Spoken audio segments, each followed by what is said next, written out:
Okay, so today what we're going to do is talk about chapter 20 and 21. So this is the remainder of the plant material. So I believe the quiz for unit 4 is the material chapter 6 and the material in chapter 18 that we kind of reviewed in the lab yesterday. And then the remainder of this material will then be on the unit 4 exam along with that material. So just getting started, when we're thinking about different types of tissue, there's a lot of different terms. We talk about embryonic cells, we talk about stem cells. Basically, these are cells that have retained their ability to grow and their ability to divide. And what we call them in plant organisms is called meristem, or meristematic tissue. So these retain their ability to grow throughout the life. And these meristems, which are kind of undifferentiated, they're not specialized for any function except dividing, they can be found in a number of different places. So we'll talk throughout the evening, we'll talk about different types of meristems.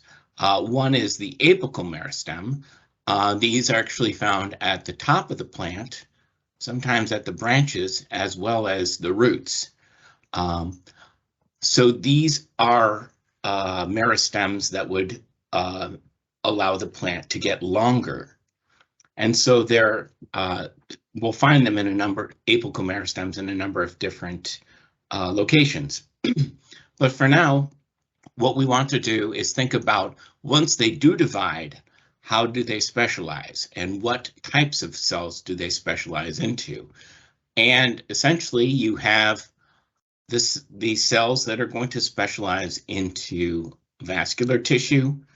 You have the cells that are going to specialize for the outer layer of the plant. And then you kind of have this other material in between.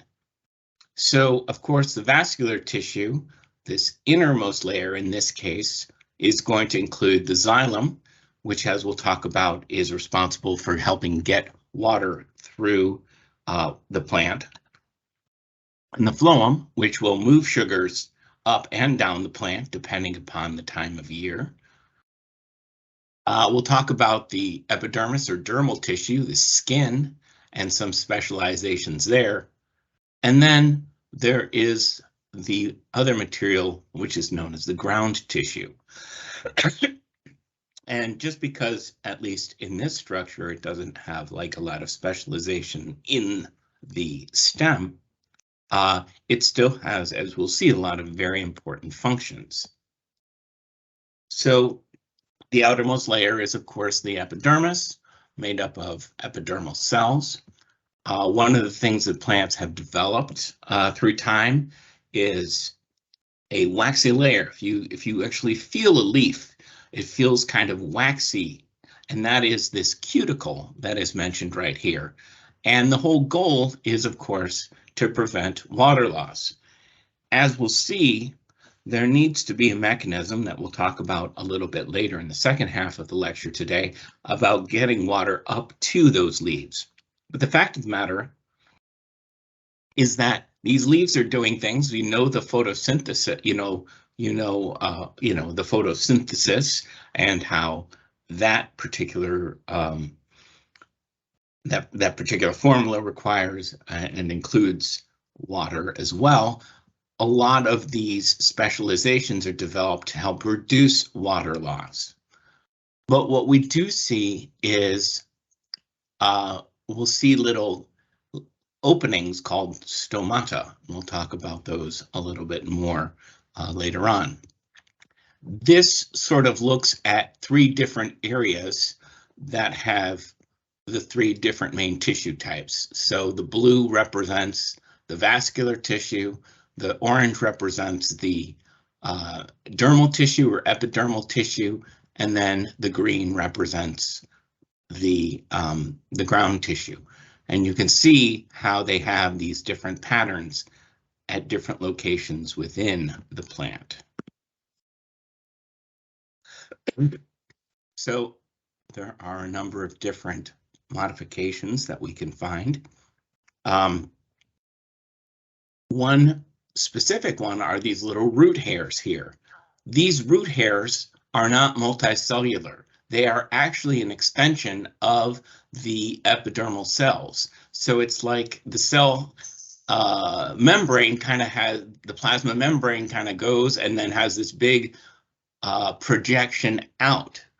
And what that does is that increases the amount of surface area so that water can be drawn in. If we think about water bringing water into the plant, if you just had this very sort of just the root itself, you would not have a lot of surface area. But these root hairs increase the surface area and the potential absorptive surface incredibly. And so these are very much important for bringing water into the plant. The stomata that we talked about, that is actually, we have two cells that are called the guard cells, and then there is this opening between them. And they're like little green lips that sort of open and close, and opening because, well, you need to let oxygen in. You need to let carbon dioxide in, and you need to let carbon dioxide out. It's the reverse of our respiration because obviously this is photosynthesis. But in order for photosynthesis to occur, they need to get carbon dioxide into the plant, and that can occur via these openings, these little stomata with the guard cells on either side. Another modification that's extremely important with longer living plants and trees are actual cork. Cork is a type of epidermis that creates bark. It's one of the layers of bark.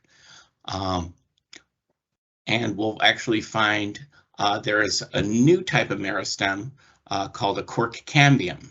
Anytime we hear cambium, apical meristem was growth in height, making it taller or making the roots deeper. Cambium, on the other hand, is where you have a plant growing in girth. You have a plant growing in diameter. And so you can imagine that meristematic cell will actually be oriented in a different direction to make the plant fatter, if you will, or make the plant wider and wider. And cork is one example of that, these modified epidermal cells. Ground tissue, as I mentioned, most of the plant is in fact ground tissue. If you looked at those little cartoons we had, there was a lot of green with the epidermis and the vascular tissue. The functions, the photosynthetic function is probably certainly in the leaves, but even in some of the green stems, the photosynthesis is probably the most significant of the functions that one can find in the ground tissue. This is where the photosynthesis occurs in plants and where a majority of it occurs in the leaves, if you will. But it also gives a little bit of support. It will store its locations for storing nutrients and for allowing passage of materials into and out of the vascular bundles. So there's a lot of stuff in there.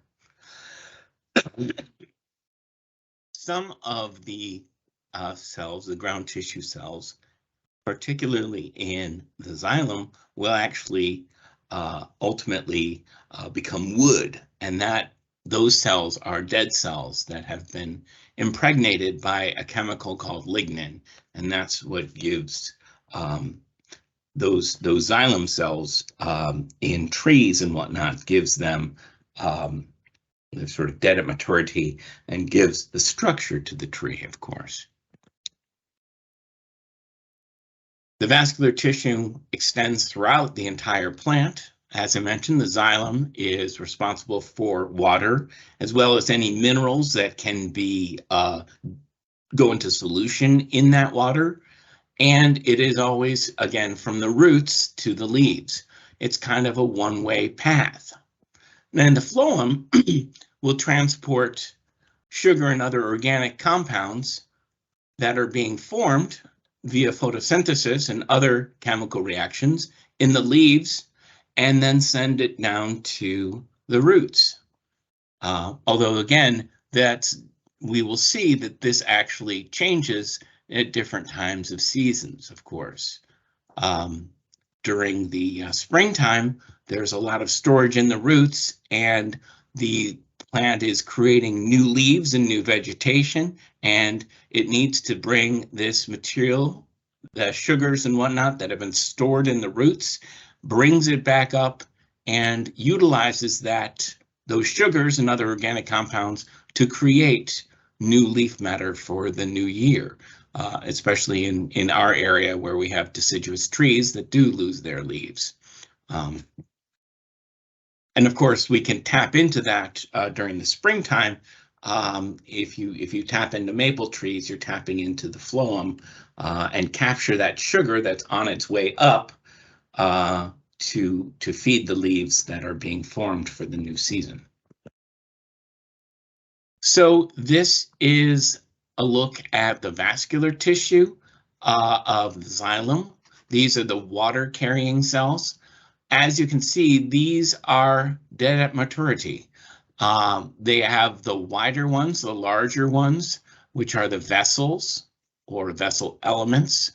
And then you have the tracheids, which are much thinner. And you can see at the end of the tracheids, there are these little pits, these openings, sort of like the plasma, where the plasmodesmata would be, that allow sort of continuous slurping and movement of that water up the plant from the roots to the leaves where it's needed. And if you look at a close-up of plants, you'll see of particularly plants that have like a seasonality, or you look at tree rings, you'll see that the vessel elements are far more common in the springtime. And that's because, of course, during the springtime, they're trying to get a whole lot of water up to those leaves to get the plant started and get it out of dormancy and get the plant fresh leaves and forming new growth for the season. And so when you look at tree rings where you have much more tracheids, it tends to have sort of a lighter appearance. And then as you have more and more tracheids through the season, you'll end up with some that are more kind of darker in color. And then obviously it goes into dormancy and then starts up again. And that's how you get those annual rings. These are xylem cells.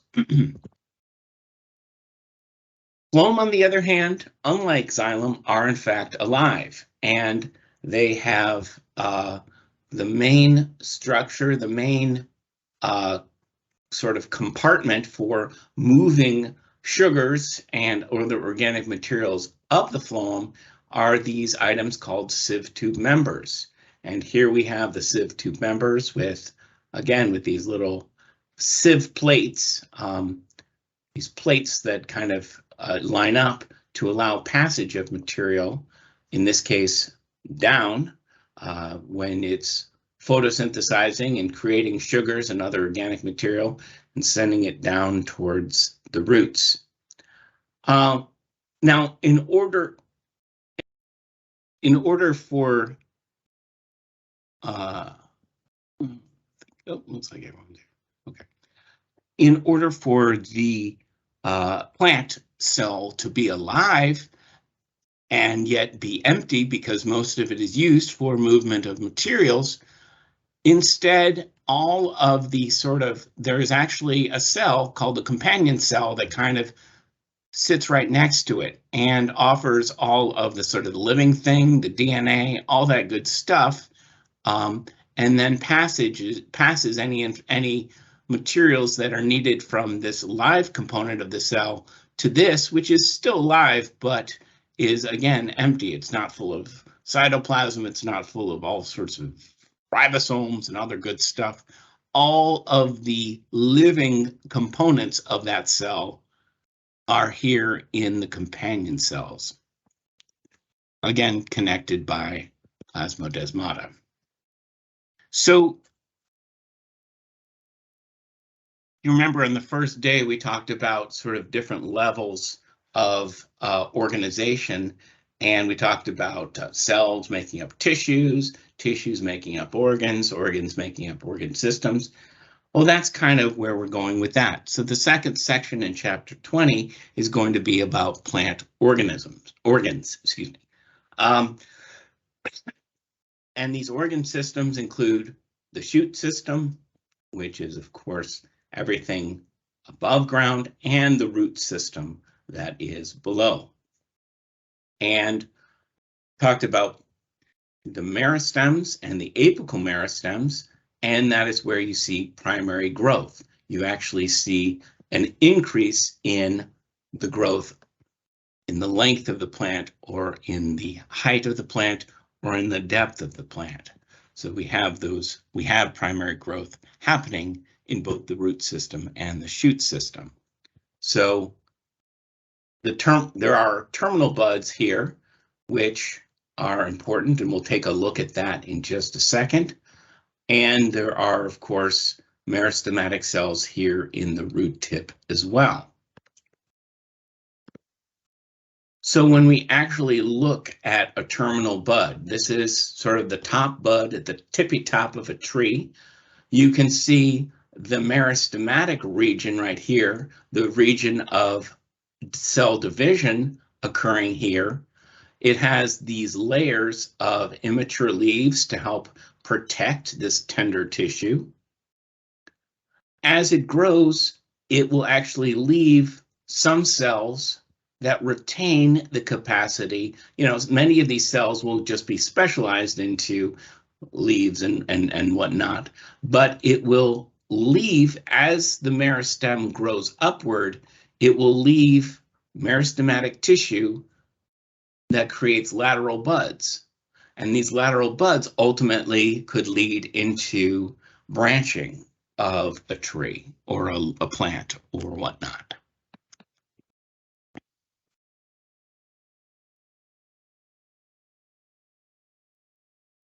So something you may remember from various different times that you've dealt with plants, or thought about plants, or been taught about plants. There are two major groups. We used to just call them monocots and dicots, but we're actually calling them the eudicots and the monocots. And what they refer to is how many embryonic leaves they have. Now, the embryonic leaf is very important for early growth and the like. So the monocots have a single embryonic leaf with nutrients and storage. Examples of monocots or monocotyledons include grasses, lilies, orchids, coconuts, wheat, corn, a variety of different things. The other main group are the eudicots, which have two cotyledons, oak trees, maple trees, dandelions, a lot of other sorts of plants.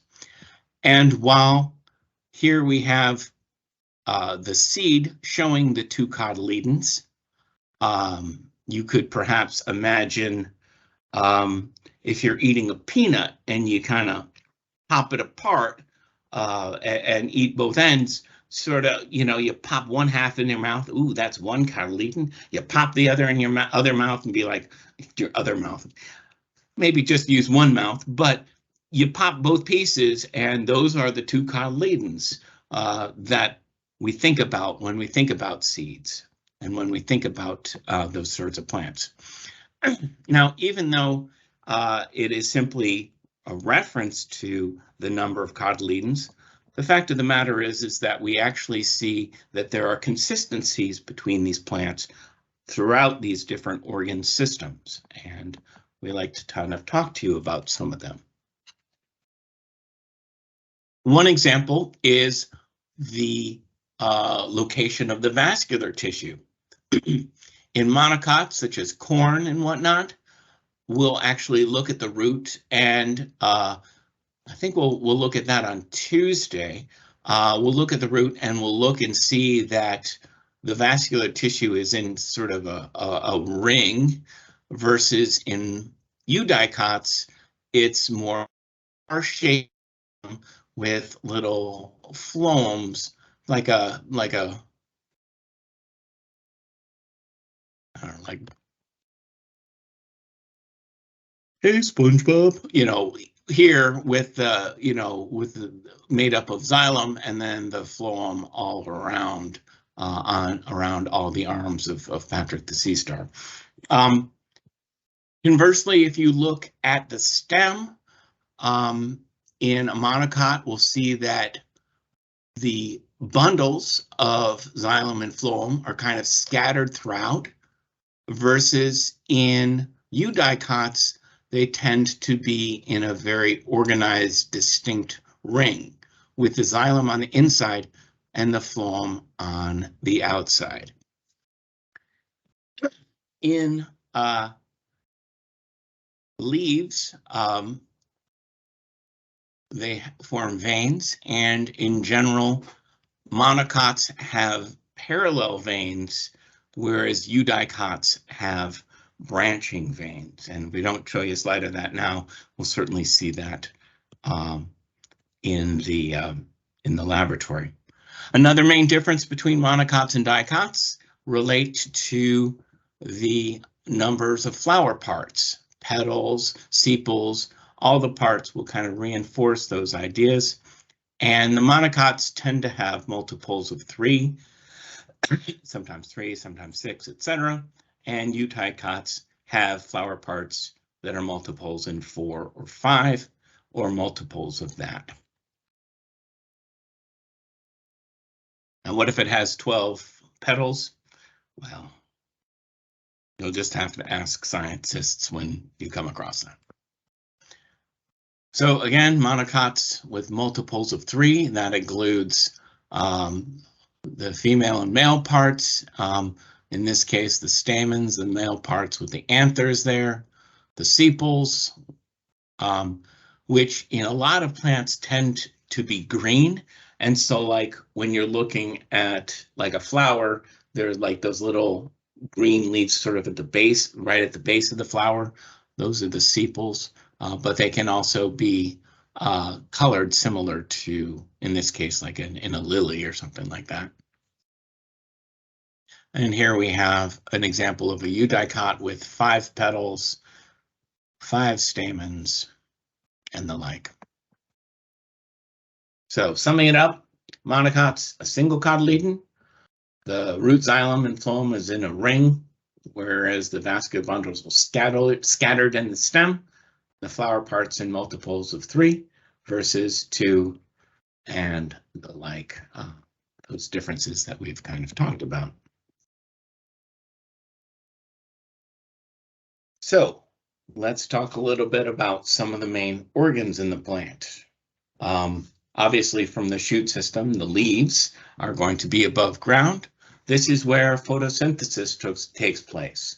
It requires all sorts of water from the root system, and that's where it gets it. It also needs carbon dioxide, which it usually gets through those stomata in the leaves.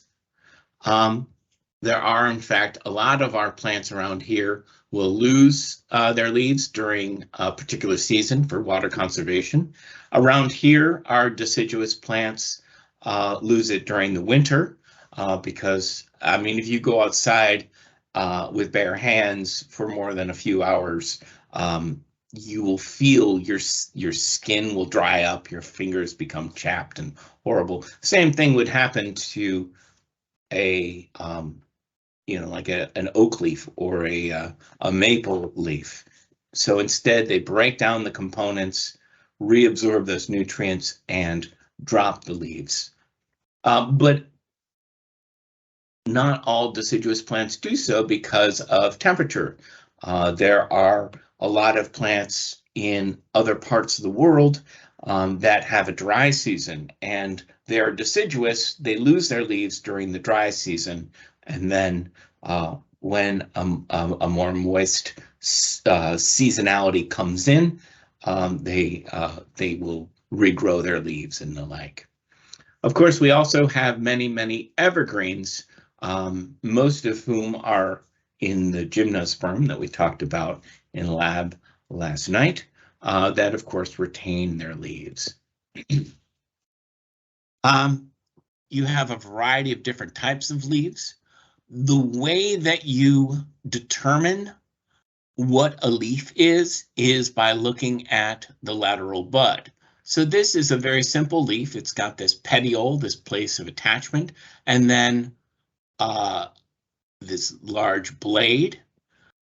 Here you could say, well, is this a, is this a leaf? Is this a leaf? Is this a leaf? But actually, this is a compound leaf. It's a leaf with branches with leaves in it, and it's sort of, it's actually a twice compound leaf. You have a compound leaf here, because the lateral bud is right up next to the stalk, and you have multiple leaflets making up the overall blade.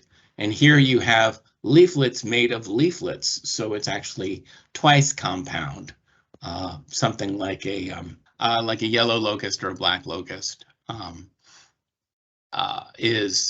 would have this twice these fancy leaves with multiple layers of compounding. When you look at a cross-section from a typical eudicot leaf, you sort of have the two layers, the upper and lower epidermis. In this case, most of your stomata, are going to be on the lower side, of course.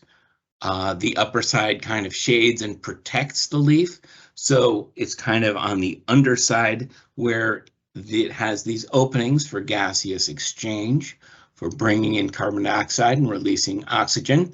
Thank you.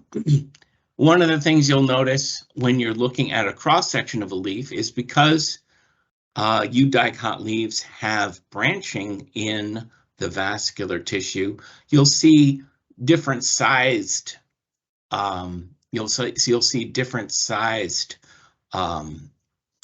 vascular bundles. And you will see bundle sheaths around them. And hopefully, I would definitely recommend spending some time from chapter 6 thinking about what the bundle sheath uses when it comes to the C4 versus C3 and the CAM and all those special forms of photosynthesis. It's definitely kind of important stuff. Now, the ground tissue in leaves is called mesophyll. And what you can see here is the top layers are packed in quite effectively. They're all kind of packed in very tightly. And then the lower part of the leaf has much looser. So the top part is this palisade mesophyll, and the lower part is the spongy mesophyll. And the reason is if you think about it, for gas to actually move through into and make its way up to the palisade layer, if these were all packed in tight, there would be no air. The air couldn't get through there into the leaf and into this next layer. So they have this, there's this spongy layer, this larger, looser aggregate, so that air can kind of move through, so that carbon dioxide can come in and oxygen can be released. But this is a better, this is a more efficient photosynthetic machine as long as it's getting the nutrients and oxygen that it needs. Down here, it may not be as efficient, but it does allow for the passage of of gases. So yes, we're talking about plants passing gas. That's very mature. Okay, so in the same way that the epidermis has a variety of different specializations, there are a number of different structures that are modified leaves, including tendrils, which they kind of, like a cucumber and other plants, would kind of wrap around to grow and expand.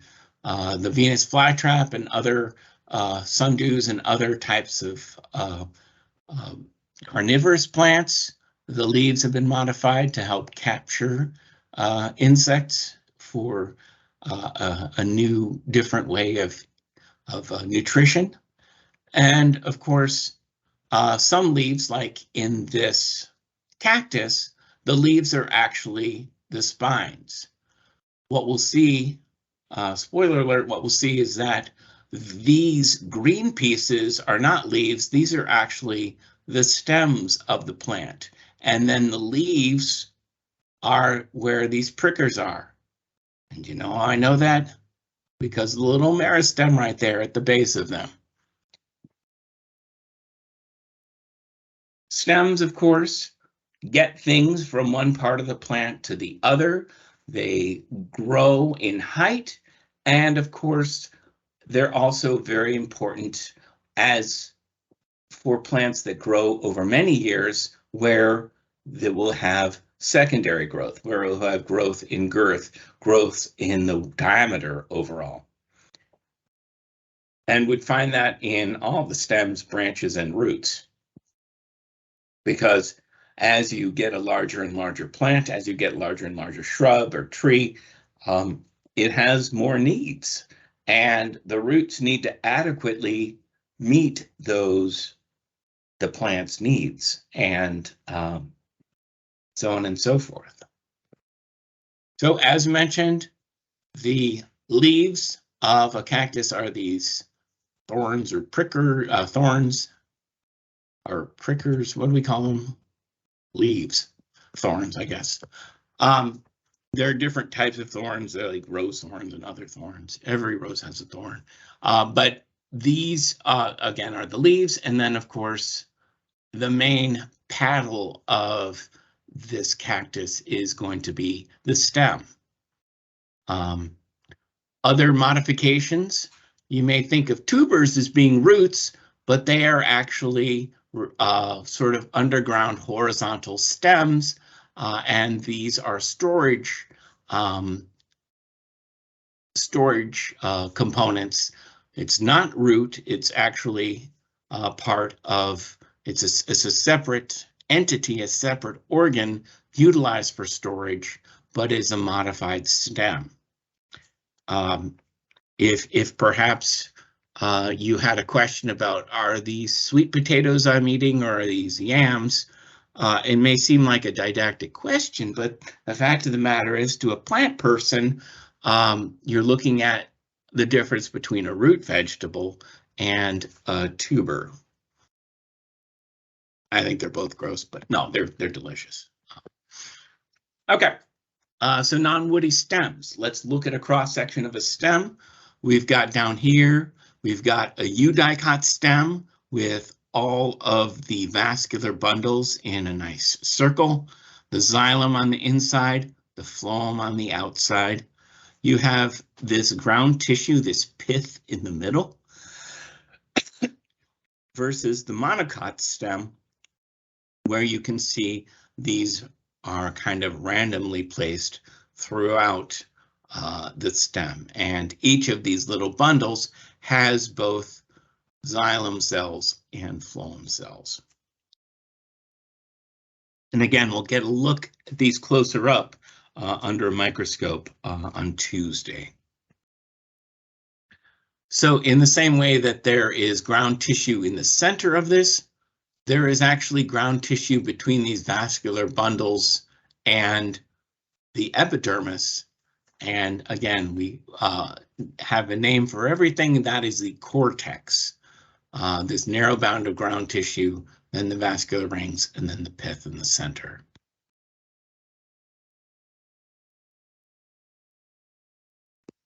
When we're looking at woody stems, of course, you have a vascular cambium. Remember, cambium always refers to growth in girth, growth in secondary growth. And so the vascular cambium lays down new xylem on one side, new phloem on the other. The combination of the phloem, the cortex, and the cork cambium, another secondary layer of meristem, another cambium, and the cork itself, all this together makes the bark. And you can talk about whether if you strip the bark off of a tree, down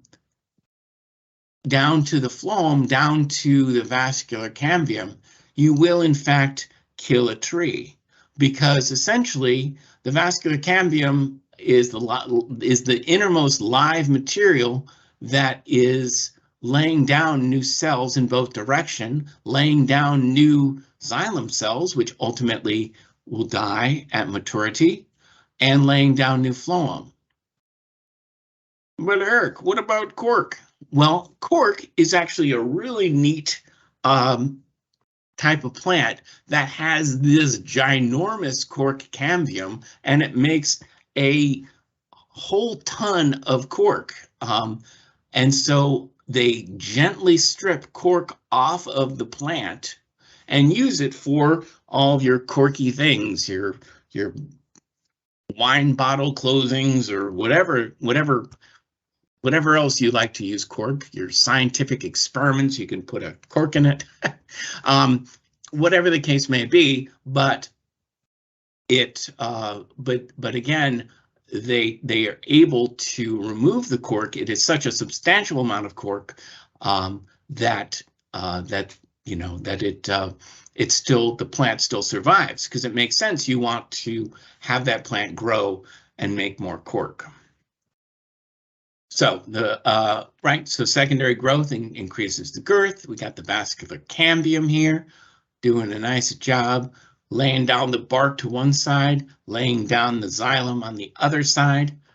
The bark contains all of these different components, as we said, and we talked a little bit about these annual rings. And again, when you see them under a microscope, you can definitely see here a whole ton of vessel elements, and then more tracheids through the season.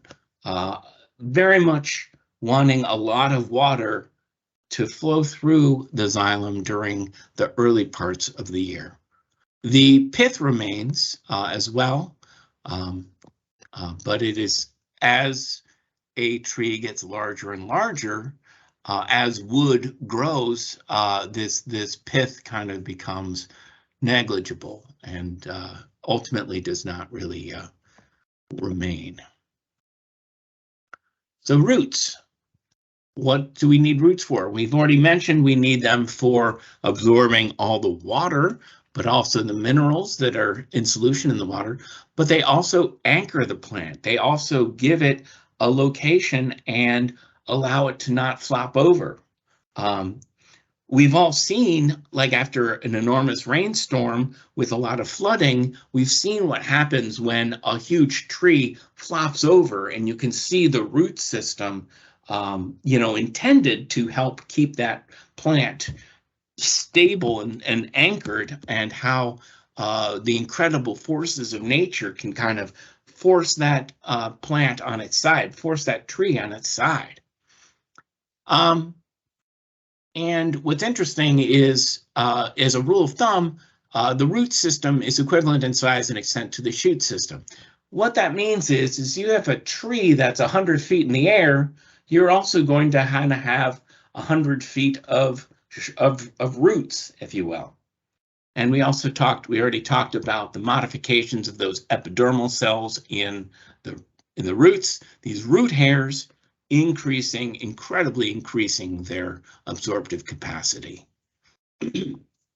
So when we look at roots and look at the apical meristem, look at the apical meristem of a root, we see an area, or what's known as the zone of cell division.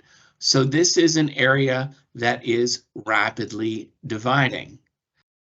Now, one of the things to think about is as it's laying down new cells, it's kind of pushing the root deeper into the soil.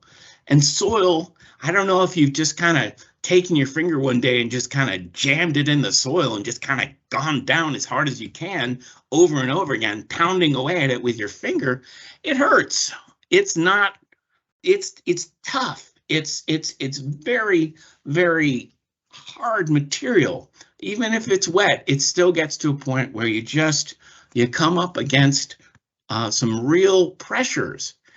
And so as a result, there is this root tip, there is this structure that helps protect this embryonic cell, that protects it so that as it divides, it's constantly it's creating new cells for the root, but it's also creating this root tip, this root cap that really protects that tender tissue.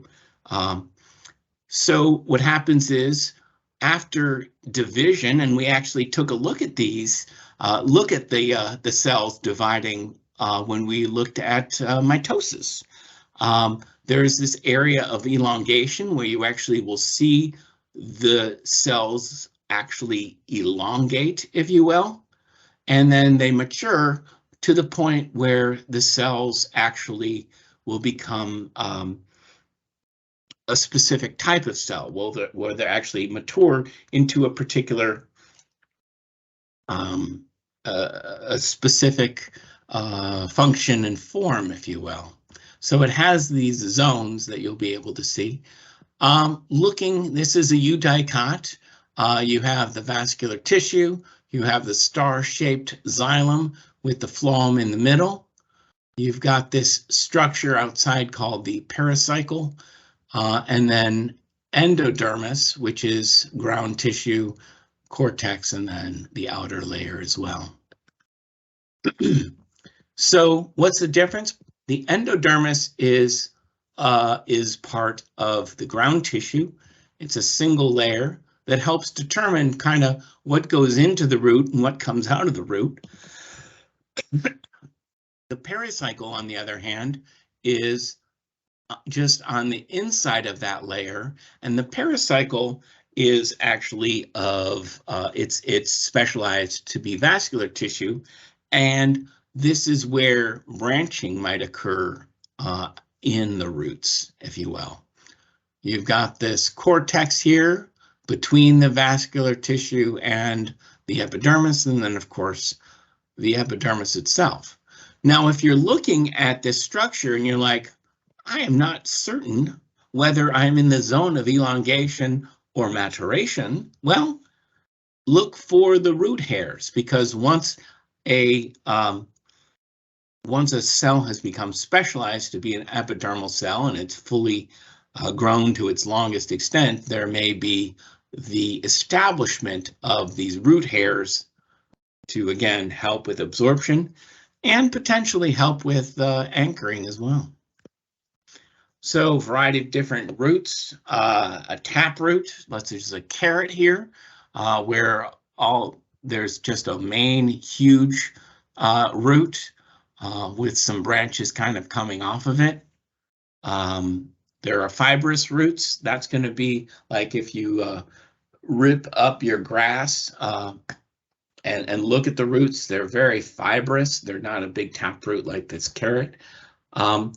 There are some where the roots actually are found above the soil, and like these prop roots in like a mangrove or other specific setting where the roots, again, serve to anchor but also prop up the main stem of the plant.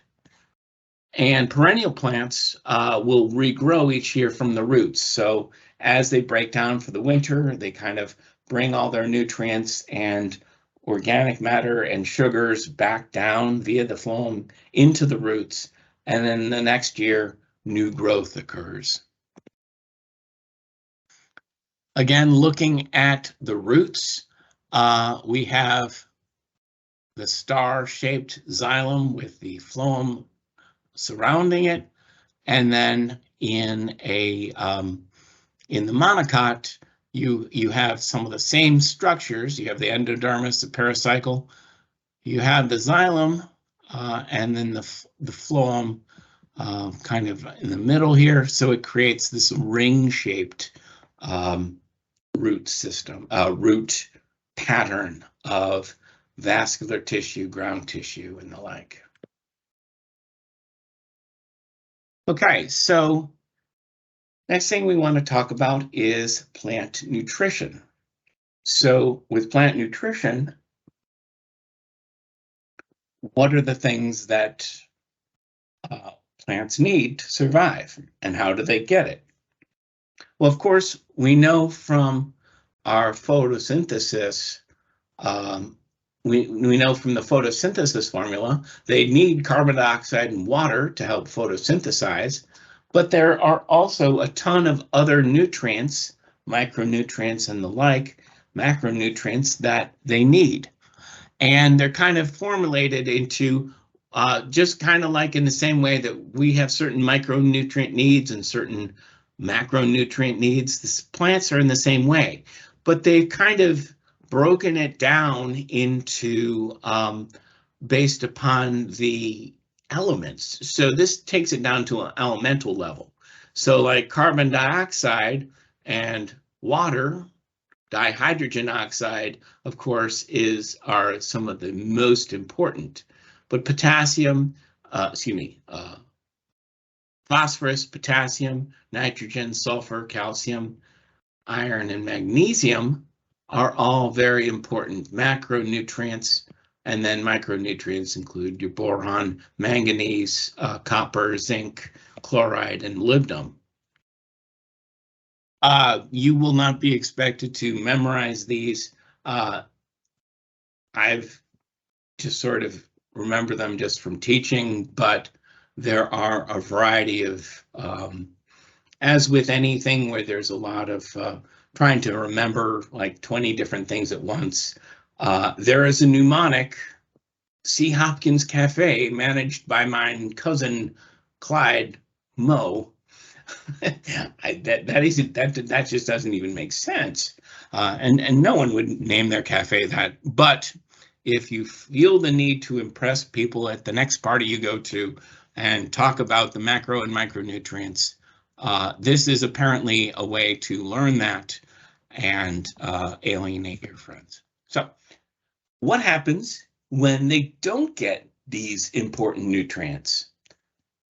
Well, we have done a lot of experiments with plants using hydroponics, because when you grow something hydroponically, first of all, you're taking care of all the water needs, you're taking care of, and then you can give a specific nutrient cocktail so that the plants will always sort of have, we can adjust what kind of nutrients are limiting the growth of the organism.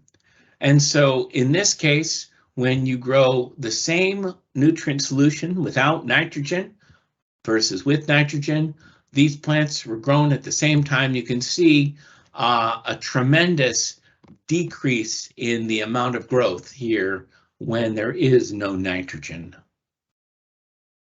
And again, this is you can do a lot of research on different types of plants and what, my tomatoes aren't growing, what do my tomato plants need and the like. Probably just historically, the cannabis has probably been the biggest area. There are entire websites devoted to what boron deficiency in cannabis looks like, but certainly feel free to research that on your own time, I guess. All right, so how do plants grow? What are some adaptations that we find in the roots? There are a couple of potential types of root issues. The first one that we want to talk about is there are bacteria which form these root nodules that actually, quote, fix nitrogen. Now, nitrogen is, as it says, about 80% of our air is nitrogen, and yet most plants are nitrogen limited. And so these nodules can actually take the nitrogen from the air, which is a very stable gas, and convert it into nitrate or ammonium or some other form that is available to the plant. These specifically tend to live in the kind of extensions of the roots called root nodules in legumes. So this is one of the reasons why they recommend soybean as a plant. When you have crops, you want to ensure that soybean is rotated within the crop because it will naturally replenish the nitrogen in the soil. And that's different from,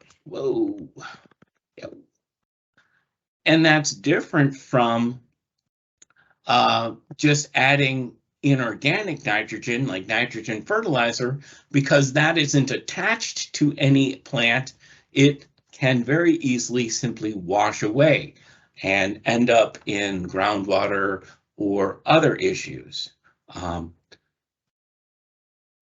You only have the opportunity, so the form that the nitrogen is taking makes a lot of difference, both to the crops in the actual farmland and also to the runoff, the potential nutrient runoff from those croplands. And so here we have a little a legume that has without and with the root nodules, and you can see how effective they are at increasing the amount of growth. The second main mutualistic relationship that plants can have are with fungi. And these are called mycorrhizae. And the hyphae of fungus, and we'll talk about hyphae probably in Unit 5, these are the network of fungal fibers that exist. They actually break down, break all around. They do all kinds of breaking up of organic nutrients in the soil, breaking up organic matter so that it is available to the plants, and they live symbiotically with the roots, and the roots they give them a little sugar, little amino acid, little this, little that, just a touch of what they need to survive, and they will thrive and again live symbiotically with these roots in breaking down nutrients so that the plant can then utilize them. So we want to talk a little bit about how we sort of very quietly slipped, I think, into to the next chapter, but we want to think about how material moves through the plants, and we want to start with the xylem, start with water. And water is particularly easy because it's kind of a one-way thing. It's down here in the soil somewhere, it gets brought in. You can see, ooh, look, it's a little root hair, kind of caught it up, brought it into the xylem. It flows up into the plant and ends up where it needs to be. How does this actually work? Now, the water at the very base will go into the cell because it's going down its concentration gradient. That's just simple osmosis, stuff we talked about from chapter 5 or so. Water simply moves from an area of higher to lower concentration, just simply moves into the into the cell. And that creates what's called root pressure. And so you can imagine if this is entirely full, water being brought into the xylem will even push, will kind of slurp this bit of water further up. And while root pressure is important, the main way that we think about water flowing through a xylem is what's called the cohesion tension model. Now, cohesion, if we think about what that word means, cohesiveness in a molecular sense is how things stick together. We're a cohesive group. We are water molecules. Water molecules, of course, have all these temporary hydrogen bonds between them that makes them a very cohesive thing. If you are at a fancy, at a fancy coffee shop and someone pours pours your coffee from on high, and it's not all flapping all over the place, spreading all over. It's cohesive. The reason they can do such effective, impressive coffee pouring is that the water is in general cohesive. It adheres to each other. The molecules kind of remain cohesive because of those hydrogen bonds. They also are adhesive. They also adhere to the structures, the walls of the xylem cells as well. What we also see is water, when there are in fact open stoma, water will simply flow out. And that evaporation is known as transpiration. And essentially, transpiration is really cool. That's the process by it goes from a liquid state to a gaseous state. It goes from water to water vapor. And it essentially draws. So we have these cohesive molecules. We have a little bit of root pressure pushing from more water being brought into the xylem, but we also have almost like slurping on a straw, where the transpiration, the loss of this, actually pulls water up the xylem. And transpiration is really cool. In the same way, literally, in the same way that when we sweat, our beads of sweat on our body will go from a liquid state to, they will evaporate. And what happens is part of the evaporative cooling that makes sweat such a successful adaptation to living in the environment that we do, the sweat, when it evaporates, actually takes some of the heat that went into converting the water from the liquid state to a gaseous state and will cool it. It will actually remove that heat. That heat will go up with the evaporation. And in that case, that will feel cool to our bodies. Well, in the same way, you can hang out in trees or hang out in forests, and of course, there's going to be the shade component, but the evaporation that is occurring, the transpiration that is occurring as you're walking through a forest during the summertime is going to have incredible amounts of evaporative cooling. But what this is showing is that evaporation, that transpiration is sort of helps draw this process up. So the cohesion tension model is something that is definitely worth thinking about and kind of understanding how these pieces work together to allow water to travel through the xylem. And what it says here again is that yes, you're like, well, what about the leaves? Well, the leaves will still get some of the water that is being drawn up, like slurped from a straw. Uh, but a majority of the water that is taken up is actually lost through the stoma, at least with regular plants like this one. So we actually see, it's interesting, just, you know,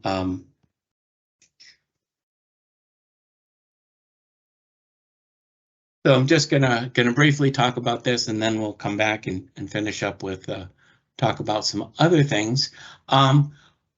What's really interesting is the guard cells around a stomata. It is all about osmosis, and so they pump potassium actually into these cells, and water goes down its concentration gradient. And when water goes down its concentration gradient, it creates a big turgid cell. And what happens is that those turgid cells are actually create an opening that allows for exchange of gases through the stoma. Once they pump the potassium back out of the guard cells, water goes down its concentration gradient. These become more flaccid cells, and they kind of flaccid together, closing that opening and no longer allowing for the exchange of gases from the inside to the outside of the plant. So again, it's another example of where key things that we talked about, water going down its concentration gradient and the like, these are real life applications of these different things that we talked about earlier in the semester. The other main important part in terms of transport of materials through a plant is how things move through the phloem. And whereas the cohesion tension system is what we talk about with xylem, with phloem we talk about what's called the pressure flow model. And what we have here is, in this case, we have materials, sugars and whatnot at the source. The source in this case is the leaves. So we have leaves photosynthesizing up a storm, and they need to do something with all those sugars they're creating. And so what they do is the sugars will go via active transport. Actually utilize, remember, active transport is a form of moving materials utilizing ATP. So active transport will actually be utilized to pump the sugars into the phloem. Water will then go down its concentration gradient. Water will follow from an area of higher to lower concentration. And that combination of actively pumped sugars and water going down its concentration gradient will end up pushing material through, in this case, down from the leaves through the stems. At the other end, in this case, the sugars sink, which is, in this case, the root. We will also have active transport of the sugars and other components out of the phloem. Water goes down its concentration gradient, and if we imagine this as a solid, a solid column of liquids with sugars in it, this will pull that material out. And so what happens is through through this time, while the leaves are photosynthesizing, they're constantly putting sugars, actively transporting sugars into into the phloem. Water follows, that creates a pressure, and the pressure out, the pulling at the sugar source where the sugars are actively transported out will pull material through. Now, here's the cool thing. What about all that water going through following its concentration gradient, leaving the phloem? Well, that just hops onto the xylem and zip, zip, zip, zip, right back up. And so if you imagine a water molecule could kind of be brought in here, goes all the way down, down, down to the, it's like an elevator for that, and then zip, zip, zip, back in the xylem and down in the phloem and the like. You could have that cycling of it. Now, the thing to remember is that during the summertime, when a lot of photosynthesis is happening here in these United States of ours, you have a lot of sugars being produced, a lot of photosynthesis taking place. So this is going to be the sugar source, and the roots are going to be the sugar sink. But say in the spring, this is going to be the sugar source. All of those nutrients would have been stored, and sugars would have been stored in the roots over the winter time, and they need to be brought back up to the leaves. So this is now the sugar sink, and this is the sugar source. And in the same way that the pressure flow mechanism or model of movement from the leaves down to the roots is successful, you will have that same possibility when you have sugars being pumped in here and sugars being pulled out up here. So next up, starting some of the material on chapter 21, plant hormones. This is how plants relate with the world around them. And these are things that happen at pretty much a cellular level. And we'll see how these things happen, how behaviors, if we could call them that, actually occur within plants. Now, hormones are simply defined as molecules, usually organic molecules, that are produced one location and serve as a chemical signal somewhere else within the plant. And the ones we're going to talk about are the auxins, gibberellins, abscisic acid, and ethylene. So auxins allow differential cell growth. One example is phototropism. So in the case of phototropism, that is what happens when a plant leans towards the light. And what happens is, say you had a stem that was upright, well, the lit side, auxin will actually move away from the lit side of the plant and instead end up over here on the far side of the plant, allowing these cells on this side of the stem to elongate and to grow. And so as a result, this differential will cause the plant to literally lean towards the light.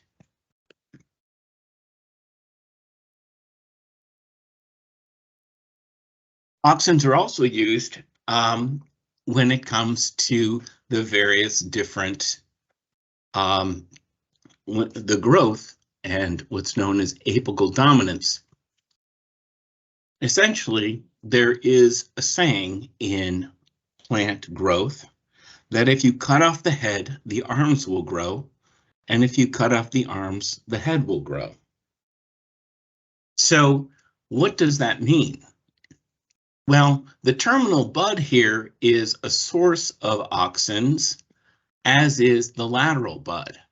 And the plant utilizes, you may have noticed that as the terminal bud gets further and further away, the lateral bud is more likely to branch out. As the tree gets taller, the lower lateral buds tend to branch out.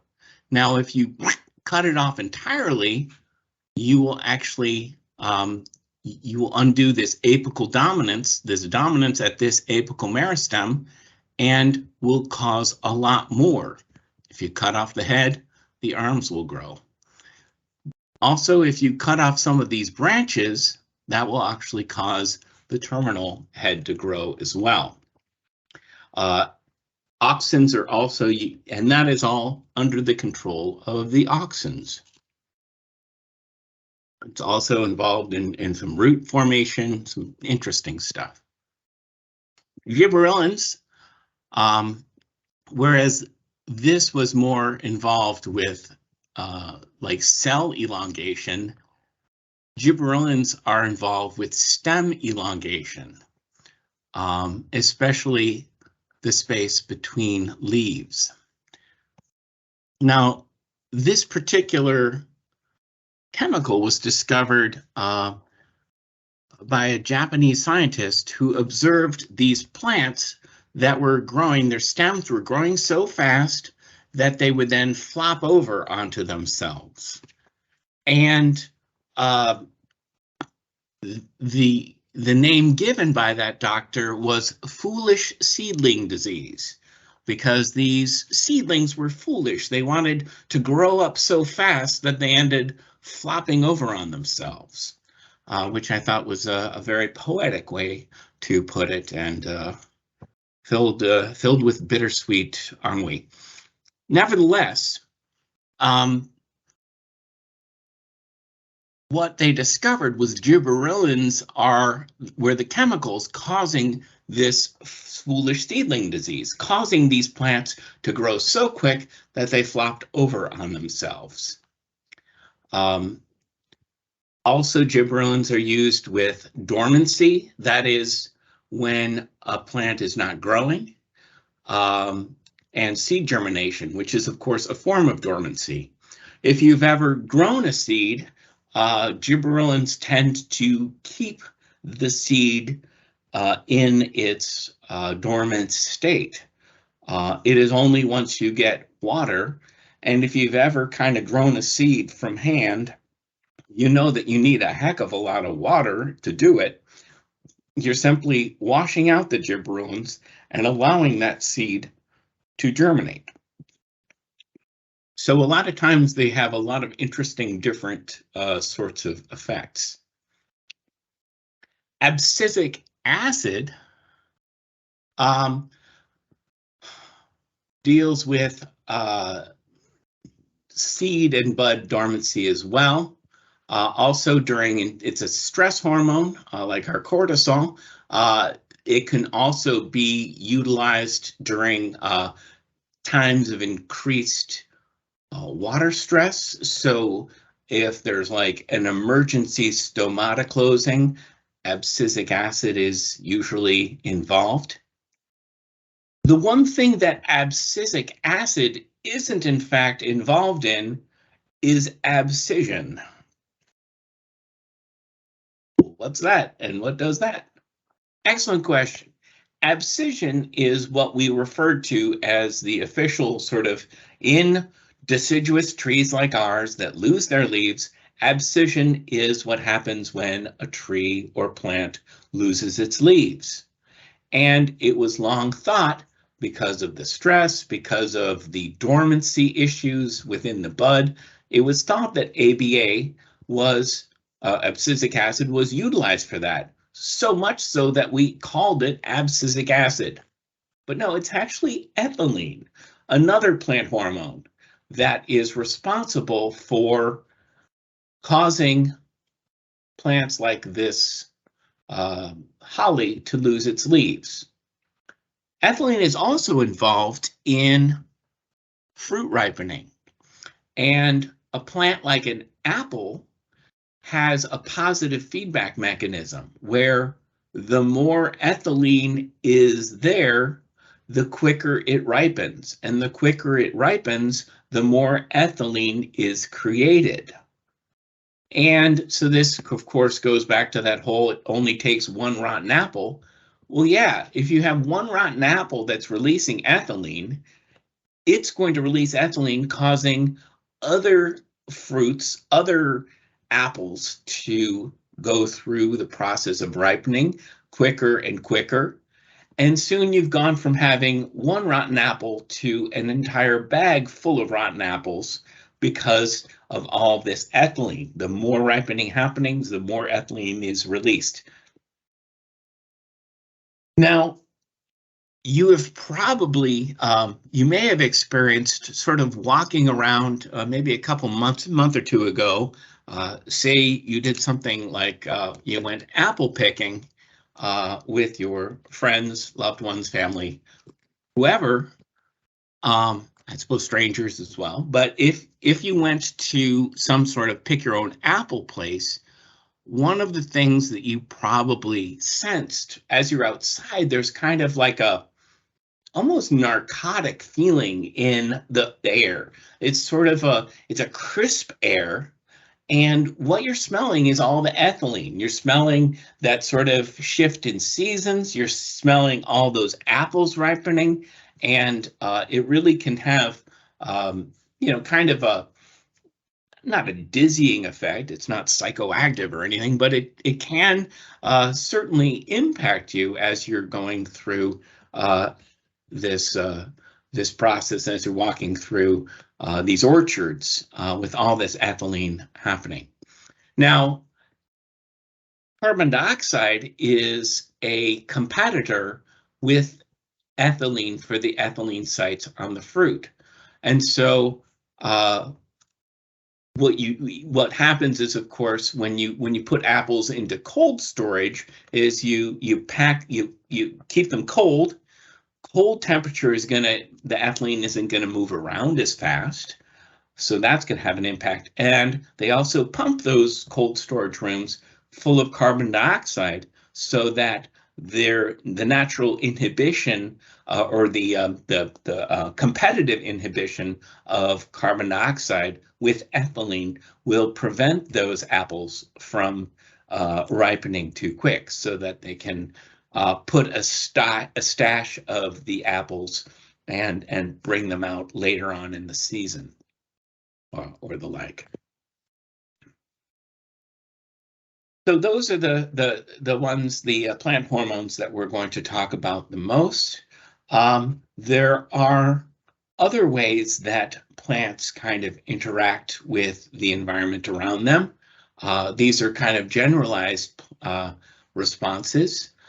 We actually see that there are tropisms. That's sort of how a plant will grow away from something or towards something. Positive being it would grow towards something, negative would be away. Gravitropism is important. You can actually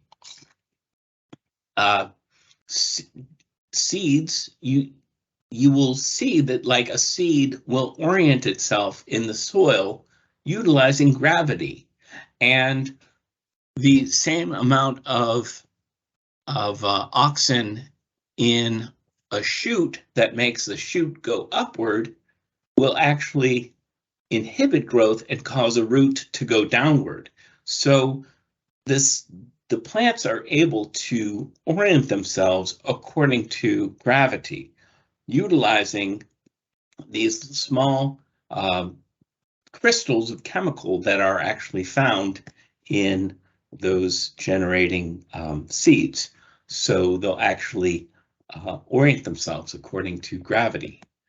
Of course, we also talked about phototropism, how a plant will, you can imagine on the far side of all of these, all sorts of auxin going on, all sorts of cell elongation, pushing that plant towards the light.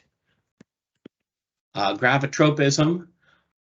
So in this case, the corn seed was germinated, and then they just kind of gave it a 90 degrees and was like, "What do you think of that, Mr. Corn?" And the corn was like, "I'm chill." And it just grew up again. It was able to orient itself. You can see that it oriented itself for the stem and from the root, kind of, it was originally kind of going this way up and this way down, but they kind of gave it a 90-degree, and yeah, the corn was like, it's okay. I got gravitropism in my hand. I'm going to go ahead and orient myself according to the Earth's gravity.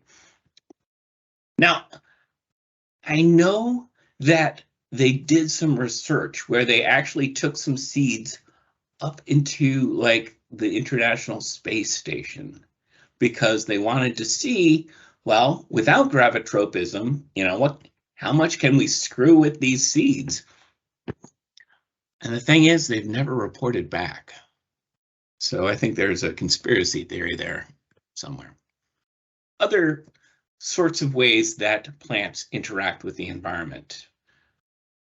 The length of day is actually something that we've studied for a long time when it comes to plants. Now you see, in the spring, they'll be like, come on, get your nice, get your pretty,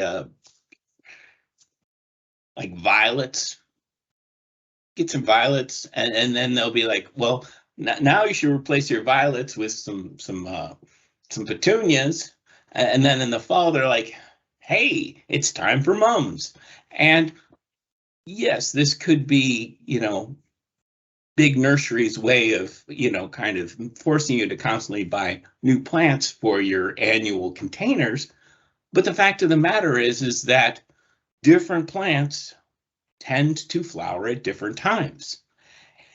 And those that are fall flowers, like a mum, have long been called sort of short day plants because they actually, they don't flower during the summer. It is only in the fall, once the day reaches a certain length, that they do in fact bloom. And there are those that only bloom when the day is a certain longer time. At least that's what we thought. But what's interesting is that upon continued research, it wasn't the length of the day that was important to the plant. It was the length of the night. So really, fall flowers are long night plants, not short day plants. And they bloom during the fall because they have those longer nights. And in the spring and summer, those sorts of plants will flower when the days are longer, but it's not because of the longer day, it's because the nights are shorter.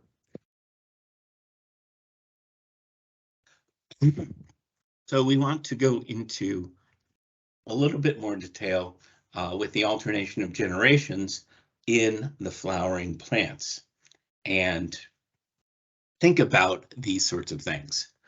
So the dominant sporophyte, the dominant generation in in the flowering plants is going to be, the tree that you see, the shrub, the flower, and the like. And those are all diploid. Those are all the dominant structure, and those are all sporophytes. Like any sporophyte, they produce haploid spores via meiosis. And those spores develop into the gametophyte generation. And the gametophytes produce gametes via mitosis. And when the gametes from two different gametophytes, the male and female gametophytes, fuse, you end up with a diploid sporophyte, which will grow and the like. And the key here is that the gametophyte generation is found either for the male in the anther or for the female in the ovary, in the ovule of the ovary. And the cells within the anther and within the ovule will go through meiosis. This is all diploid. You're looking at a tree, you're touching a tree, that's a big old diploid sporophyte. But if you look at the flowers on that tree, and specifically the male and female parts, those cells go through meiosis to create a microspore. Micro is always referring to male. Megaspore is going to always be referring to a female. The microspore germinates via mitosis into a male gametophyte, which is the pollen grain, and the female, the megaspore, germinates into the female gametophyte, which becomes the embryo sac. Now these are, again, this goes through mitosis. It's not like people and animals where it's just sperm, egg, blah, that's it. Instead, these are multicellular structures. They go through mitosis. So they have multicellular haploid stages. And once the sperm and egg fertilize, they forms a zygote, which creates the embryo and seed. Mitosis, mitosis, mitosis. Now we're a big old plant again. So flowers, as we tried to suggest in lab last night, are kind of the ultimate structure in life on land for the plants. It is considered sort of the evolution, the best evolutionary adaptation for life on land, which is like dry. So what's found in the flowers? Well, they produce the spores, the microspores and the megaspores. They have structures that protect the gametophytes. Oftentimes, pollination and the process of getting pollen from a different flower to this flower to encourage diversity and to encourage genetic, processes of increasing diversity will happen as well. The stamen is, of course, the anther, this powdery part. If you've ever gotten a flower and like all this powder gets everywhere, that's the pollen, and that is from the anther, which is the end of the filament. And microspores in the anther become pollen grains. Down here at the ovary, within the ovary, there's one or more ovules where the microspore is. This will become the seed. The ovary, which includes and encases the ovule, will ultimately become the fruit. And the stigma here is a sort of sticky surface for attachment of the pollen. And then there's usually this long, what's called a style that connects the stigma to where the actual fertilization occurs. Now, time was once when there was a summer job called corn detasseling, and some of you may have had the distinct pleasure of doing that. But for the rest of us who just sort of buy corn from the store, there's of course all those kind of filaments, those little things that kind of get, we like to kind of remove them before we start boiling or otherwise cooking our corn. Those are actually the stigma and style of the corn plants. They're left over. Of course, we all know when we studied chapter 8 and when we all talked about our good friend Mendel and Mendelian genetics, and we looked at a corn on the cob, each one of those kernels is a distinct reproductive event. But in order for that reproduction to occur, each one of those needed to be fertilized. Each one of those is a unique fertilization event, because otherwise they would all be the same color or the same style, but they're not. Each one is a distinct reproductive event. So that those filaments, or the items that you detassel, if you do that, those are the female reproductive parts, basically leading to the corn. So microspore becomes the male gametophyte, which is the pollen grain. And at maturity, the pollen grain will contain 2 non-flagellated sperm. So this is, again, how the male reproductive partition in plants actually gets to where it needs to be. This has been an issue and a question through all the different types of plants. Most of the movement of the sperm occur via the pollen grain itself, which actually is quite protected. But once the pollen grain hits the stigma of a plant, that is when these 2 non-flagellated sperm go into action. The megaspore is, of course, the female gametophyte, this embryo sac, and the embryo sac itself contains an egg, which ultimately one of these non-flagellated sperm will fertilize the egg. And how does that pollen get from one to the other? An animal, somehow it gets to a stigma, and the process kind of continues. So when pollen actually hits a stigma, it develops what's called a pollen tube, and it will actually dig down through the style to the ovule within the ovary. And one of those 2 sperm will fertilize the egg, becoming the zygote, which becomes the embryo.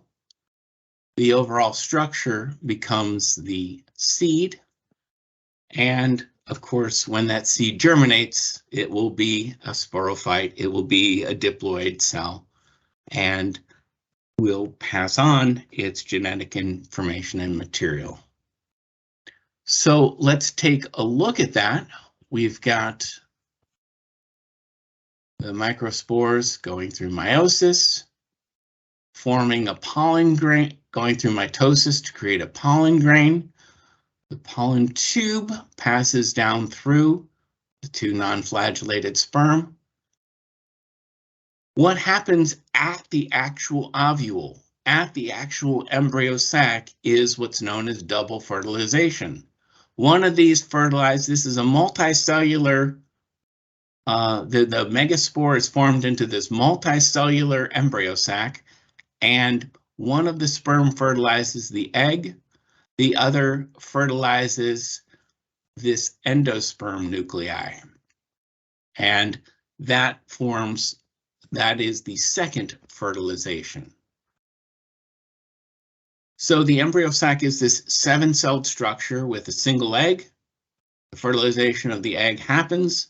One fertilizes the egg, the other fertilizes the endosperm and creates the endosperm.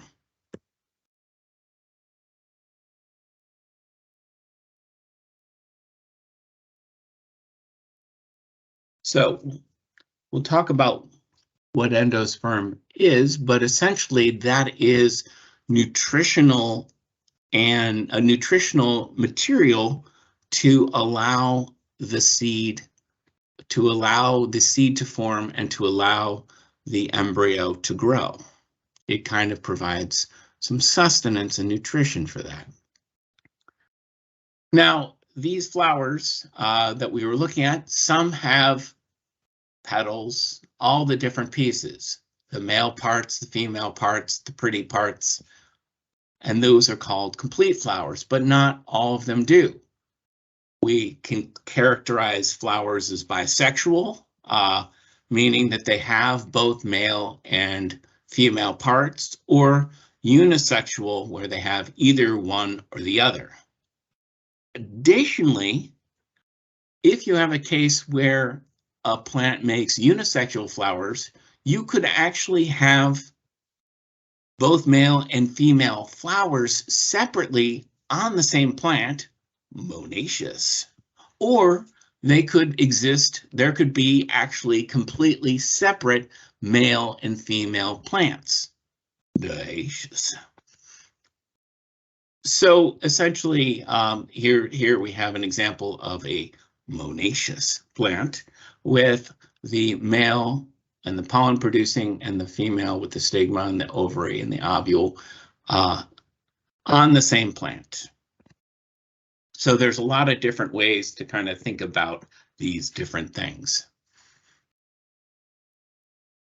So essentially, the ovule itself, this structure, becomes the seed coat. The endosperm is this food.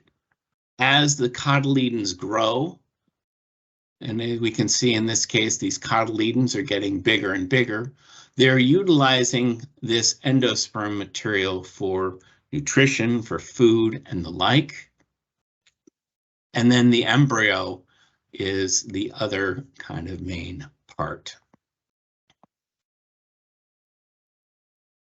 So while the seeds develop from the ovules, and a plant will have one or more a flower will have one or more ovules in it, we actually see the fruits develop from the ovary. So an ovary with one or more ovule will become a fruit with one or more seed. A good example of like a stone fruit, we have just a single seed here, cherries, plums, peaches. These are known as stone fruits because it has such a hard outer seed coat, also known as a drupe. Olives are another example.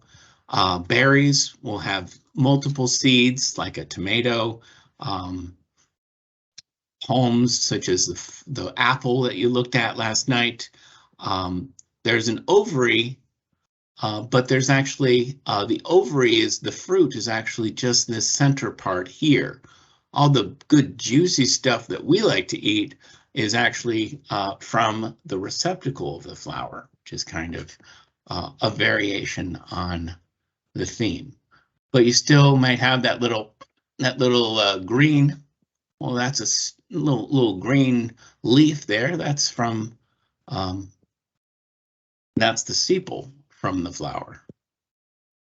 So how do things move around? Well, this is really important. Why have this protective seed coat? Why go on and on about fruit being the most amazing plant adaptation for life on land? I mean, yes, I love eating fruit, good stuff, but what is the adaptation? Why are these so important? And of course, it's about distribution. Are you going to be plucked off by a bird who will then eat the fruit and perhaps poop out the seed with a nice, heaming, warm, squishy pile of nutrients, let's just say? Squirrels will gather nuts and bring them from one place to another. These are methods of distribution. You've got the maple leaves with those whirligigs, samaras that will float through the environment, or dandelions blowing all these little seeds through the wind, or animals like these burdocks. So the next step with plants is what happens with those seeds. Well, you need to ensure that all of the conditions are right. As I've already alluded to, you need a ton of water, but you also need warmth. You know, why wouldn't something germinate this winter? Well, if you think about it, the temperature is low, things aren't moving around quite as fast, enzymes aren't going to be quite as in spite of our lab, enzymes aren't going to be moving around as much and hitting as many substrates for things to happen. You need moisture, oxygen, you need all these different things, which usually doesn't happen until sometime in the spring in our area. Some require some sort of a trigger. Some require what's called cold scarification, where they need to actually be out in the cold. If you bring those seeds inside and then plant them the next year, they will not grow because they need actually to be exposed to some sort of cold period. Fire is definitely one. There were some species, we were doing such good fire suppression, only you can prevent forest fires. Thank you for doing so. But there are actually species that require that the seeds go through some sort of fire before they terminate, which is kind of an interesting thing, and have kind of discovered things about that.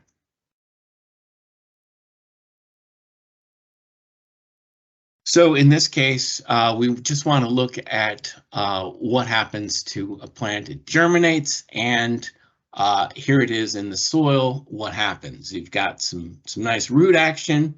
You've got the seed coat protecting the cotyledons, and you can see here the shoot has created this little like elbow kind of. You remember perhaps earlier when I was for some reason going on and on about sticking your finger in the dirt. Well, again, dirt is tough, rough stuff. And having this little hook to kind of get you going is great. And in this case, the cotyledons, the embryonic seeds, will be broken down and you'll have actual true leaves in this bean until it grows. You can see after germination, the cotyledons will sort of wither away. They will not be functional, but you will have these other sorts of functionings. Corn, on the other hand, a monocot, again, orienting by gravity. They have this protective sheath to kind of help, again, this first leaf, this tender tissue kind of come up and get through the soil and get out, and that's where you have sort of the first leaves as well. So how do we reproduce? How do plants reproduce besides seeds? Well, one thing that happens is strawberries right here have these horizontal above ground stems called stolon, and they'll simply send out the stem, create some new roots, and grow from there. They'll kind of extend that way from these nodes. Irises, if you've ever looked at an iris, they have these large rhizomes that will have little roots kind of coming up, and so they'll usually be real close to each other. So you'll end up with a bunch of irises really close to each other. You need to go in there and actually kind of break apart the rhizome, and each of those chunks will kind of form new plants, but you want them to not be quite so close to each other. We did, and of course there is a lot of stuff done with seedless fruits. The end of your chapter talks about genetic engineering in plants. Of course, this is a ripe area. We've got about a week before your Unit 3 paper about some form of genetic engineering is due. If you don't have a topic and are desperate for one, let me tell you about a situation. So there was a particular bug that really messes with potatoes, and there's a chemical that prevents the bugs from eating the potatoes. And so you can spray those potatoes to try to prevent those bugs. But of course, that, like with nutrients, that ends up with a lot of it being washed away, not being utilized, not on the plants. But what they discovered was there was a particular organism that actually had the gene for manufacturing this exact chemical, so that when a bug bit into the potato, thinking it's going to have a nice juicy treat, the insecticide was actually part of the potato. And that, of course, resulted in, this was a genetic engineering that allowed people to grow potatoes without having to spread all of this insecticide everywhere, worry about runoff.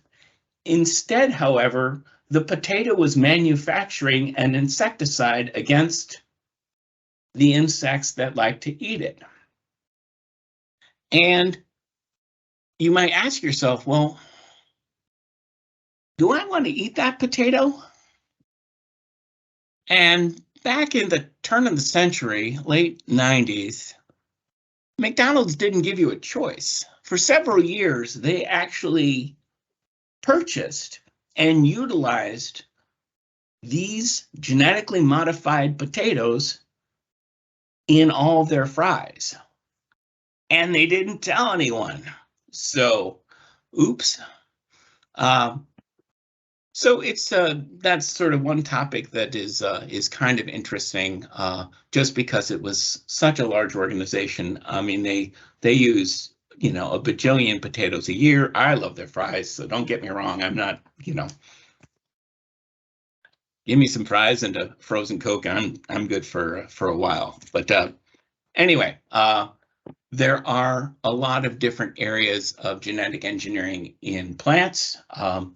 So again, just make sure you're thinking about these topics, and perhaps tomorrow in lab we can catch up and see how you're doing about deciding what you want to cover in those.